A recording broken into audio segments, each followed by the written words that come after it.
Assalamualaikum warahmatullahi wabarakatuh. Perkenalkan, nama saya Basen Hikmah dari Fakultas Ilmu Pendidikan, Prodi PGSD Bone, Universitas Negeri Makassar. Nah, untuk kali ini saya akan menjelaskan materi tentang konsep parametrik dan non-parametrik serta jenis variabel. Nah, untuk lebih lanjutnya, teman-teman dapat melihat video berikut ini. Nah, yang pertama itu statistik parametrik adalah statistik yang digunakan untuk menganalisis data interval atau rasio yang diambil dari populasi yang berdistribusi normal. Kemudian, menurut Sugiono pada tahun 2014, halaman 23, statistik parametrik merupakan bagian statistik yang parameter dan populasinya mengikuti suatu distribusi tertentu, seperti distribusi normal dan mewakili varian dan homogen.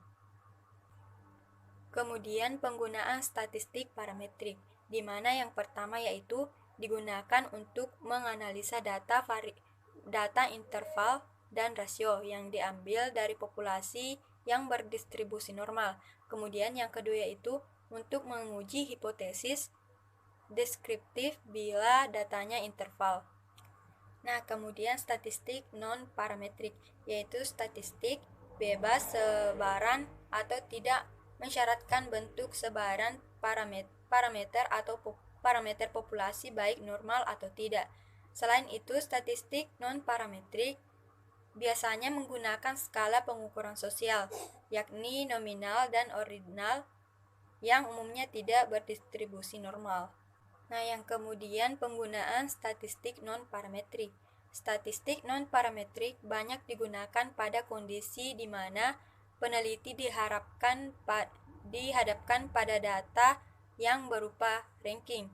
Misalnya, data untuk menilai peringkat mana yang lebih penting di antara beberapa atribut produk. Begitupun ketika hendak menganalisis data berupa data nominal atau data dikotomus. Misalnya, kita hanya menggunakan skala 1 dan 2 untuk membedakan jenis kelamin laki-laki dan perempuan. Kemudian, parameter statistik seperti rata-rata dan standar deviasi menjadi tidak relevan. Jika kita paksakan untuk menggunakan, maka rata-rata data hanya menyebar di antara angka 1 dan 2. Selanjutnya yaitu jenis variabel, di mana variabel merupakan karakteristik subjek penelitian yang berubah dari suatu objek ke subjek lainnya.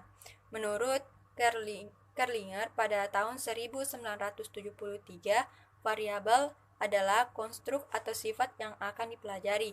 Contohnya pendidikan, penghasilan, jenis kelamin, produktivitas kerja, tingkat apresiasi, dan lain sebagainya. Nah, ada beberapa jenis variabel dalam penelitian. Variabel dimaksud antara lain yaitu variabel bebas dan variabel terikat, variabel aktif dan variabel atribut, variabel kontinu dan variabel kategori, termasuk juga variabel laten, dan masih banyak lagi yang lain.